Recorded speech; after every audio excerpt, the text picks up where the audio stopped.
O Jornal Hoje está começando.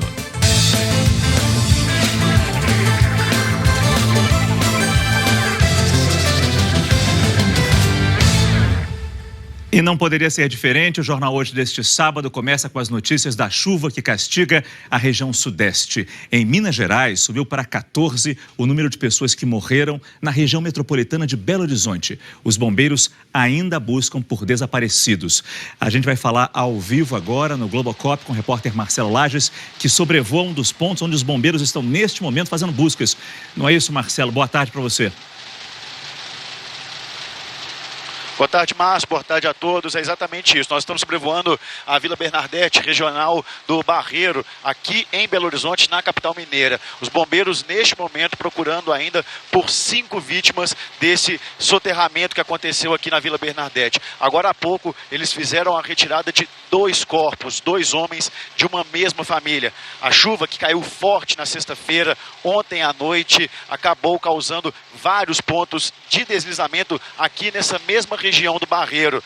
E aqui eles ainda continuam procurando 5 pessoas e os bombeiros então fazendo esse trabalho incansável, um trabalho de paciência. Eles estão usando tapumes, o local é de difícil acesso devido a terreno íngreme que tem aqui na região. Mais de 50 pessoas, 50 famílias foram retiradas de suas casas aqui na Vila Bernardete porque estão ainda correndo risco. A chuva que castiga Belo Horizonte desde quinta-feira ainda pode voltar a cair neste sábado. Márcio. Muito obrigado, Marcelo. As imagens são fortes e a gente sabe que esse trabalho se repete em outros pontos da região metropolitana de Belo Horizonte. Por isso, vamos ver agora uma reportagem feita nessa região, ver o trabalho de resgate dos bombeiros da Defesa Civil em Minas Gerais. Choveu tanto em Belo Horizonte que quando os bombeiros chegaram, não conseguiram resgatar as vítimas porque o terreno estava instável demais. Uma encosta deslizou e 8 casas desabaram na Vila Bernardete, região do Barreiro, uma das mais castigadas pelo temporal. Não dá para ver nada, só destruição. Hoje os bombeiros conseguiram subir o morro com equipamentos e tapumes. Estamos trabalhando com tapume e vamos trabalhar com pá e baldes retirando essa terra na mão. Vai ser máquina pesada? Um trabalho bem difícil, braçal, né? Com uma avaliação constante se a gente vai conseguir ou não acessar o local. 2 corpos foram resgatados no fim da manhã. E a suspeita é de que outros 5 estejam debaixo dos escombros e da lama. 50 famílias que vivem perto do morro que deslizou foram tiradas de casa. Agora de manhã, o prefeito de Belo Horizonte, Alexandre Calil, do PSD, veio até a vila.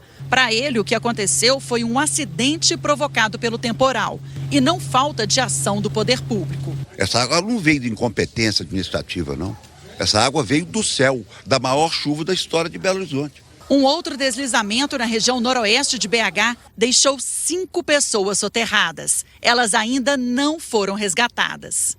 Chove sem parar em Belo Horizonte desde quinta-feira. O volume esperado para o mês inteiro veio em 2 dias. Já são mais de 310 milímetros de chuva. A chuva também veio forte na região metropolitana de Belo Horizonte. Em Betim, um barranco desabou atingindo 3 casas. 4 pessoas morreram, 3 delas da mesma família. O carro que estava numa das casas foi arrastado por vários metros.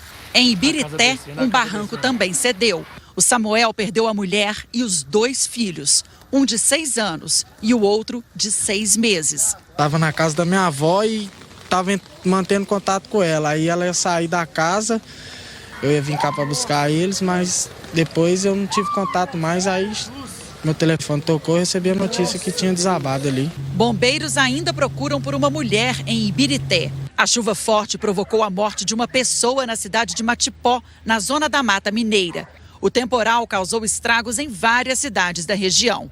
O governador de Minas, Romeu Zema, do Partido Novo, sobrevoou hoje cedo a região metropolitana de Belo Horizonte. Posso tranquilizar os mineiros que a situação está sob controle. Aquilo que envolve resgatar pessoas, vítimas, está sendo feito no tempo correto. A situação está realmente sob controle.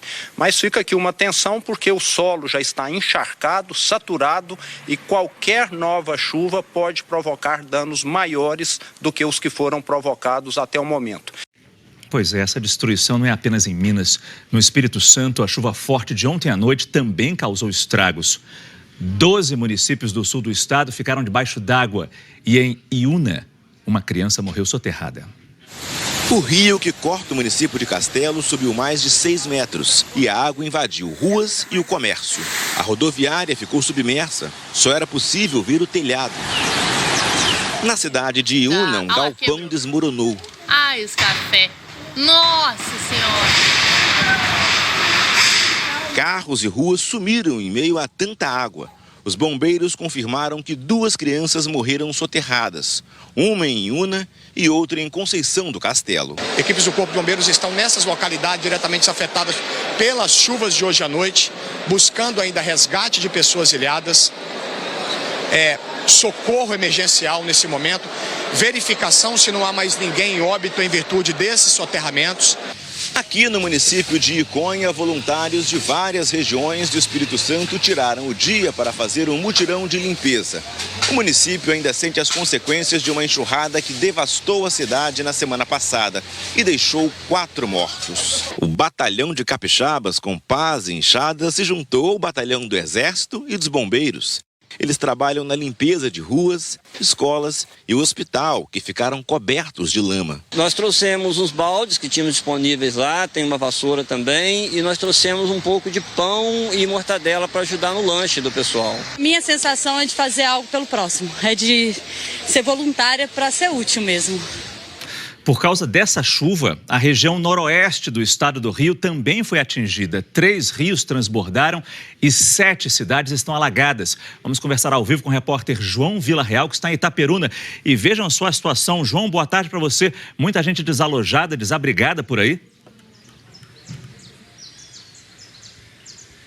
Pois é, Márcio, boa tarde para você, para todo mundo que nos acompanha, né? A gente pode observar neste momento aqui no centro de Itaperuna o nível da água, né? A água transbordando aqui, o rio Muriaé que passa por aqui. Foram 7 cidades afetadas pelas fortes chuvas aqui no norte fluminense, cerca de 800 pessoas desabrigadas, 800 pessoas tiveram que deixar as casas delas. E aí, assim, são 3 rios que cortam aqui a região, além do rio Muriaé que abastece aqui a cidade de Itaperuna, também existem o rio Itabapoana e o rio Carangola. Todos esses 3 rios apresentaram transbordo e por conta disso muitas ocorrências, né? Muita coisa aconteceu aqui desses 3 rios nessas 7 cidades. Portanto, 800 pessoas seguem desabrigadas e a situação mais crítica é em 2 municípios, Bom Jesus do Itabapoana e também em Porciúncula. Só nessas 2 cidades, 600 pessoas estiveram fora de casa, estão fora de casa ainda. Seguimos acompanhando a situação por aqui.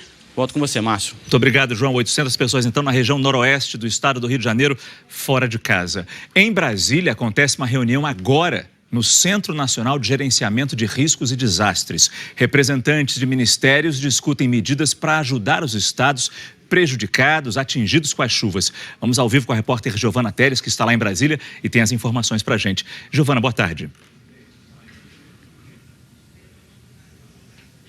Boa tarde, Márcio. Boa tarde a todos. São técnicos de vários ministérios, como o Ministério do Desenvolvimento Regional, que coordena a Defesa Civil Nacional, também ministérios da Justiça, da Defesa, da Saúde, da Infraestrutura, além do INMET, Instituto Nacional de Meteorologia. Eles fazem videoconferências com técnicos de estados e municípios mais atingidos pelos temporais dos últimos dias. Ouvem relatos das ações que estão sendo feitas e, principalmente, do que esses técnicos nos estados estão precisando neste momento. Está sendo dada atenção especial a Minas e ao Espírito Santo, mas também acompanhada com cuidado a situação de Rio de Janeiro, São Paulo, Goiás e Bahia. Até o fim do dia deve ser divulgada que ação de socorro deve ser prestada a esses estados. Márcio. Giovana, muito obrigada. A ajuda vai ser fundamental realmente. Agora a gente vai para a previsão do tempo com a Jaqueline Brasil. Jaque, boa tarde para você. Márcio, boa tarde. E hoje a sua presença naturalmente é mais importante do que nunca. Tem previsão de mais chuva para o Sudeste, Minas, Espírito Santo, Rio? Tem sim, e o risco é de temporal, viu? Tem previsão de temporal, essa chuva pode chegar agora à tarde de novo, pode ser forte, volumosa, com potencial para alagamentos. E isso porque tem muitas áreas de instabilidade espalhadas por boa parte do país, especialmente em cima do Sudeste. E é o seguinte, o principal motivo, além das fortes correntes de vento, esse sistema aqui, a zona de convergência do Atlântico Sul, que canaliza todo o vento úmido e quente vindo do norte do país e vai durar até amanhã.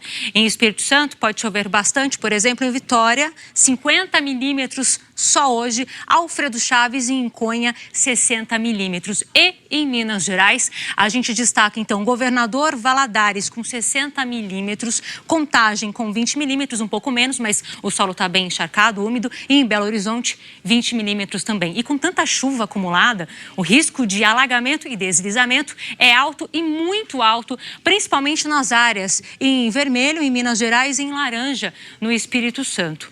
4 bacias localizadas em Minas receberam muita água, a do Rio Doce, do Rio das Velhas, do Rio Muriaé e do Rio Pomba. E pelo menos em 9 cidades o nível já passou da cota de transbordamento e pode subir mais porque deve chover mais uma vez. Que situação. Agora, fora o Sudeste, tem previsão de chuva temporal em outros pontos do país? Sim, especialmente no centro-oeste do país. A gente observa que em Mato Grosso e em Goiás, atenção, porque o risco é de temporal. No norte, as pancadas vêm de forma mais isolada em praticamente toda a região. E no nordeste, a tarde vai ser de sol, mas pode chover também. Vamos direto então para Salvador? Em Salvador, choveu bastante nos últimos dias, né? Hoje chove menos, máxima de 31. Em quase todo o sul, a tarde vai ser ensolarada. E aqui em São Paulo, aniversariante do dia... Sim. Começou com um belo dia, com muito sol. Continua assim também, Jaque? Sim, vai continuar assim. Aqui na capital paulista, a tarde vai ser de sol, de calor, máxima de 28 graus. E essa é a previsão até o início da semana que vem, viu? E no Rio de Janeiro, temos imagens ao vivo também. Vai chover forte no norte do estado, preocupa, na região serrana. Na cidade do Rio, o tempo fica firme, com máxima de 32 graus. É claro que a nossa atenção toda fica concentrada no sudeste, em Minas, Espírito Santo e em parte do Rio também. Essa atenção é fundamental. Jaque, muito obrigado. Ok.